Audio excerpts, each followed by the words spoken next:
Okay, I got the first step, which is night-night chicken. What's the next step? Swim it in the egg. Okay. And then do I have to drain it Hold it by the tail, and let it drip off? and then time to cover it in the paddle. I use my hand till I cover it up.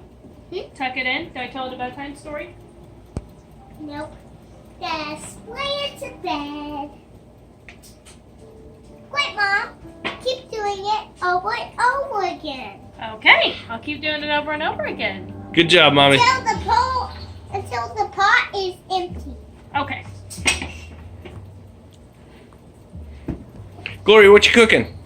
Macaroni and cheese. Are you doing it all by yourself? Yeah. Nice work. Hey, good job, Cook Medley, teaching Mommy how to make chicken strips. Good job, that we telling Mom how to eat chicken strips. I think Mom's got the eating them part down. Can I do the mac and cheese now? Ask Gloria. It's her deal. Or can I do the mac and cheese now? Medley, No. Medley, next time we cook mac and cheese, you can make that one, okay? Okay. And I can start it? Yes, next time.